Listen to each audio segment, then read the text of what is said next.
জীবনকালে স্বর্গ দর্শনের প্রবল ইচ্ছা মনের মধ্যে হলে প্রকৃতির ছোঁয়ায় হারিয়ে যাওয়ার একমাত্র স্থান হলো কাশ্মীর। শ্রীনগর থেকে মাত্র 52 কিলোমিটার দূরে এই গুলমার্গ অবস্থিত হলেও এর বিস্তার ফারাক লক্ষ্য করা যায়। যেখানে শ্রীনগরের উচ্চতা মাত্র 5200 ফিট, সেখানে গুলমার্গের উচ্চতা 13,780 ফিট। তাই বছরের সর্বকালেই এই স্থানে তুষারের দেখা মেলে। আর সেটা দর্শন করতেই আমরা সকাল সকাল বেরিয়ে পড়েছি গুলমার্গের উদ্দেশ্যে। শ্রীনগর থেকে গুলমার্গ যেতে লাগে ঘন্টা দুয়েক মতো। আমাদের ব্রেকফাস্ট করে বেরোতে লেট হয়ে গেছিল। ঘড়িতে এখন প্রায় 10টা। হোটেল থেকে সকালেই আমাদের দুপুরের খাবার প্যাকিং করে দিয়ে দিয়েছিল, পনির আর বাসন্তী পোলাও। গুলমার্গে লেট হলেও অসুবিধা নেই, খাবার তো সাথেই আছে। আর আজকে আমরা গন্ডোলা রাইড করব, তো ভিডিওটা দেখো, আশা করি তোমাদের খুব খুব ভালো লাগবে।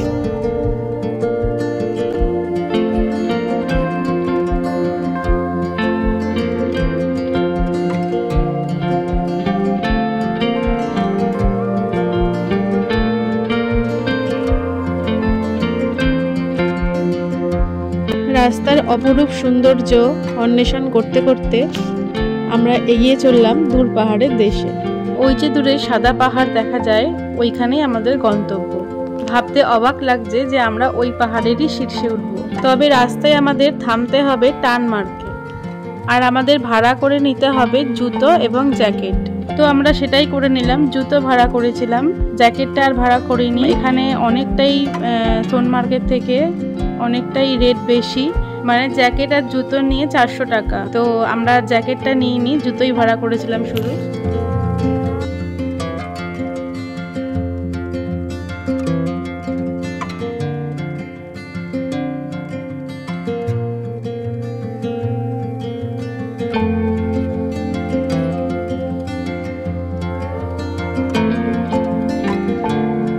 তো চলে এসেছি আমরা আমাদের গন্তব্যস্থলে। আর এখানে ঢুকবার আগে আমাদের লাঞ্চের খাবার দিয়ে দেওয়া হয়েছিল।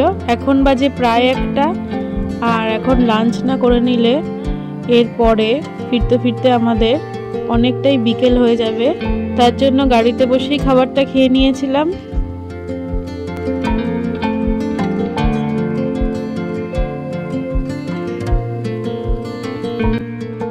এখন আমরা গন্ডোলা রাইডে উঠব। কাশ্মীরের এই গন্ডোলা হলো পৃথিবীর উচ্চতম কেবিন কার রাইড, যার সেকেন্ড ফেজের উচ্চতা হলো 12,300 ফিট। আর এই গন্ডোলা রাইডের আকর্ষণেই সবাই ভ্রমণ করে গুলমার্গ। সঙ্গে স্কিইং, স্কেটিং, স্লেজ কার ইত্যাদি অ্যাক্টিভিটি তো আছেই।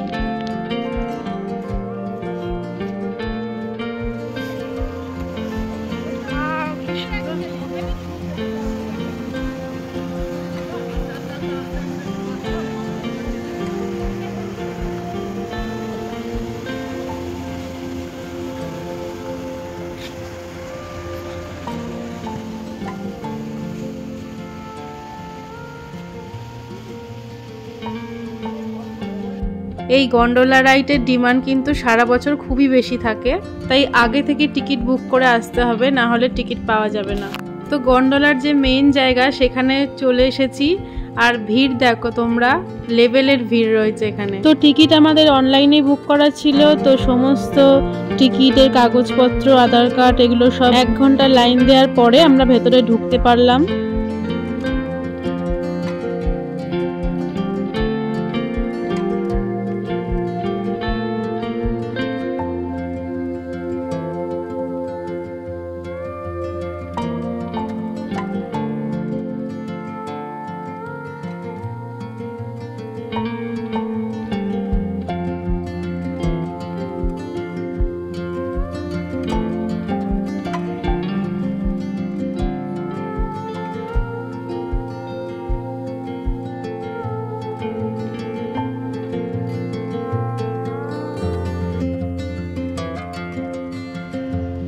गेट बंद करो, गेट गेट गेट এই ওরা তিনজন যাচ্ছে।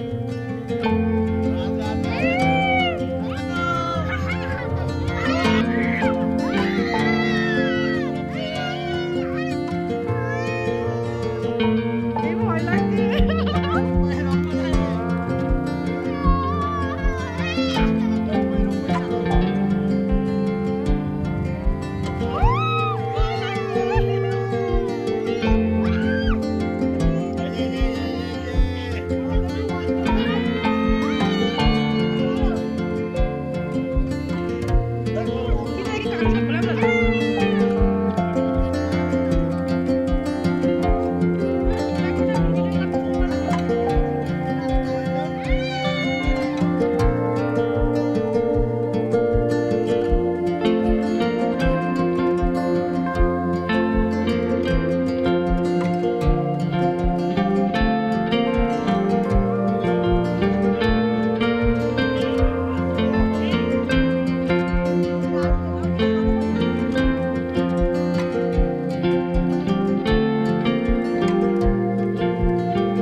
ওরা কোথায় গেল মানে জানি না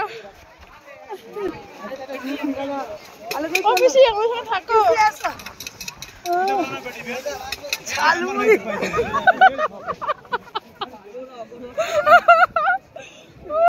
এই হাসলে গরম হয় গা লালু কোথায় গেল জানি না কিছু আছে আছে আছে না এখানে হাসলে গরম হচ্ছে গা এই আমি দাঁড়াবো এখানে। তো আমার এত হাসির কারণটা হচ্ছে যে আমি ওই কাকিমার হাত ধরে যাচ্ছিলাম, আর বরফের মধ্যে এত স্লিপ কাটছে, পুরো আচার খেয়ে উল্টে আমি পড়েছি, আর আমার সাথে কাকিমাও পড়েছে, ওই জন্য আমি এত হাসছি।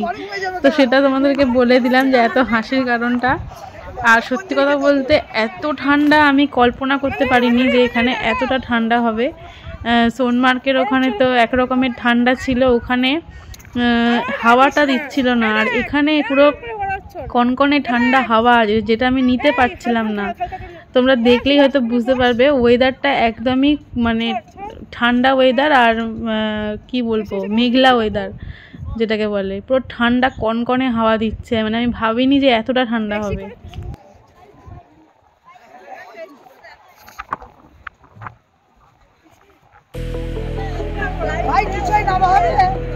বেশি নেবো না, প্রচুর না, ওখানে লাইন দেখছো কত লাইন পড়ে আছে।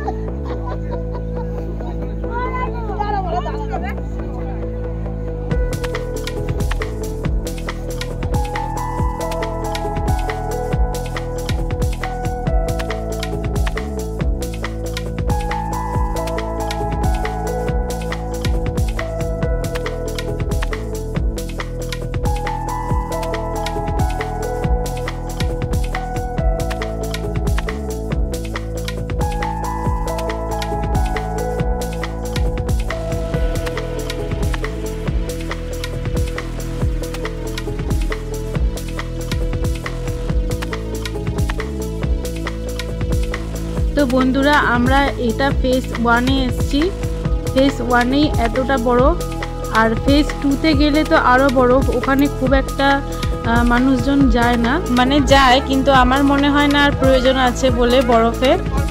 ফেজ 1-এই মানুষজনেরা বেশি আসে, এখানেই বেশি ভিড়টা হয়। ফেজ 2-তে খুব একটা ভিড় হয় না, আর এপ্রিল মে জুন মাসে এলে এই বরফ তখন আর পাওয়া যায় না, পেলেও খুবই অল্প বরফ থাকে। আর ফেজ 2-তে গেলে তখন অল্প অল্প বরফ পাওয়া যায়, কিন্তু এই শীতকালে মার্চ এপ্রিল এই সময়টাতে এলেই প্রচুর প্রচুর বরফ দেখা যাবে। মানে আমরা যেই সময়টায় এসছি সব কিছু আমরা উপভোগ করেছি, বরফ, স্নোফল সব কিছু।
এত কিছুর মধ্যেও কি যেন একটা ব্যাপারে মনটা একদম শূন্যের মতো লাগছিল। ঠিক ধরেছেন, স্নোফল। গুলমার্গে এসে স্নোফল এটা পেলে তো আমার মিশন কাশ্মীর একদম সার্থক। প্রকৃতি হয়তো তার প্রেমিকের এই আবদারটুকু রাখার চেষ্টা করছিল। আমাদের নিচে নেমে আসার ঠিক আগের মুহূর্তে শুরু হয়ে গেল বিশাল ধরনের তুষারপাত। আমার নাক লাল হয়ে গেছে দেখো।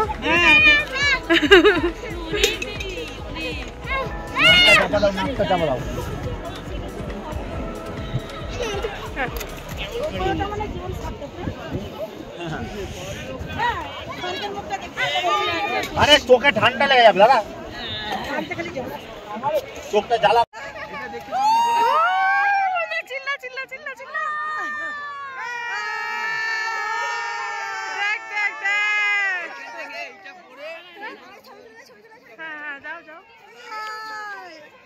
এটা পরে থাকবো, ছবি উঠছে। আমার এটা ছবিটা করে দিলে তখন আমি কিছু বলতে পারবো না। দাদা ছবিটা আমার সামনে রয়েছে।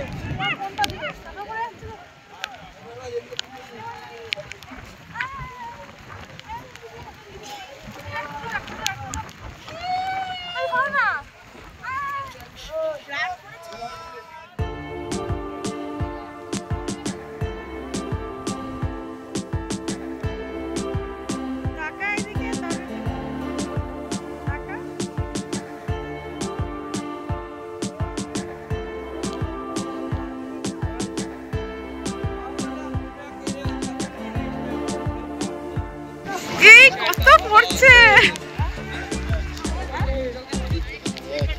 এটা ঈশ্বরের শাল হলে ভালো হতো।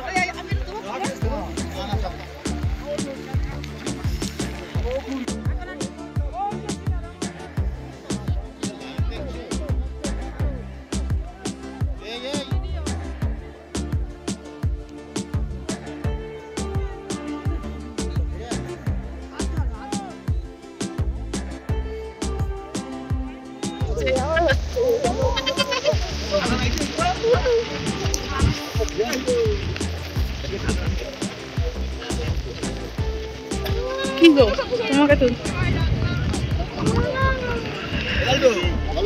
তুই ওকে নিয়ে ঠিকঠাক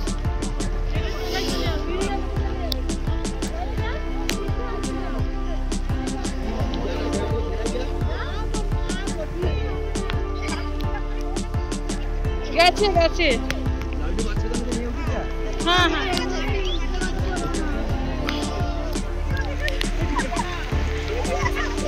যা যা যা যা।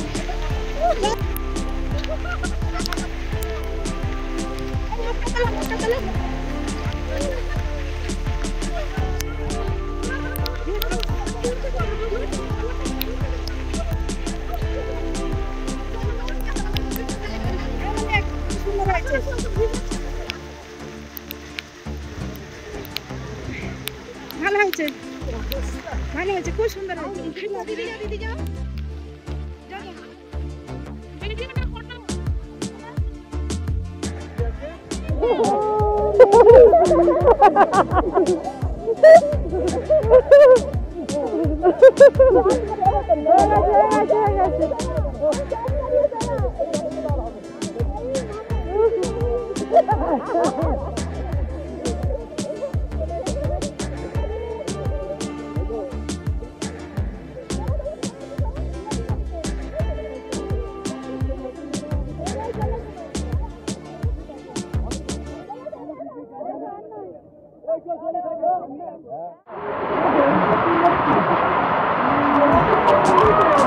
বড়টা অন করে দিয়েছে,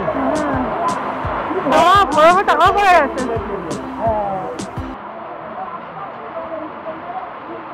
জোরে নো দেখো বাপ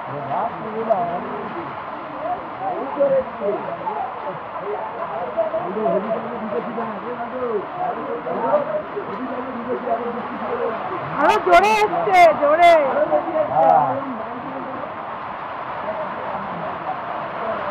ওরে বাবা,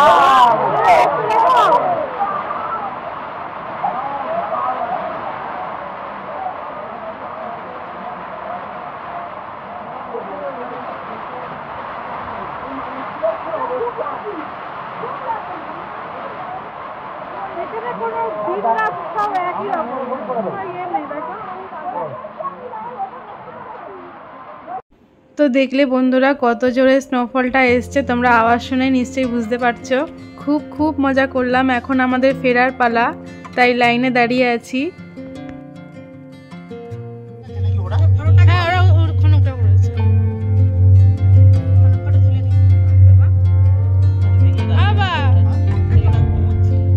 না না ও ঘুমাতে ঘুমাই।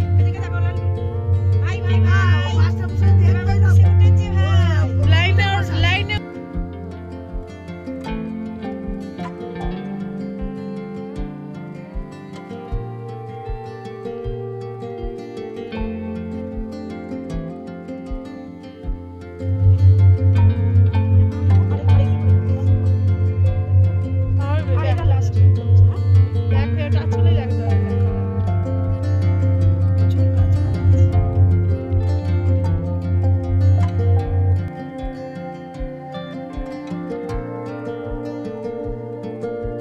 গুলমার্গ ভ্রমণে মানুষ কেন যায়?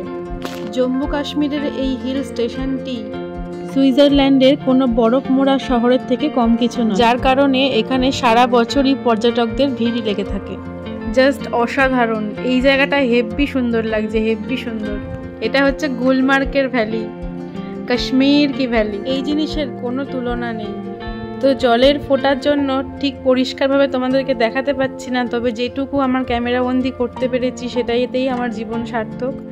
তো বন্ধুরা, কেমন লাগলো আমার ভিডিওটা অবশ্যই কমেন্ট করে জানাতে ভুলো না।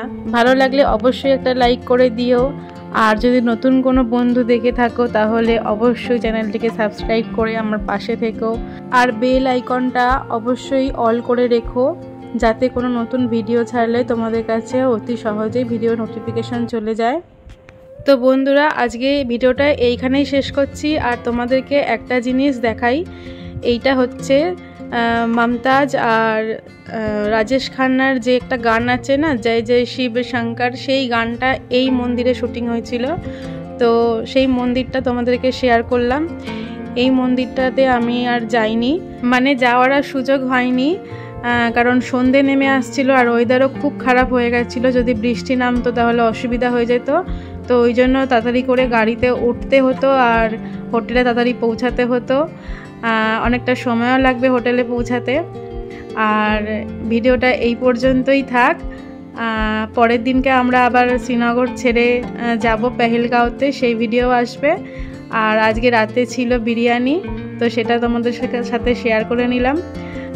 তো সবাই ভালো থেকো, সুস্থ থেকো, সবাইকে টাটা।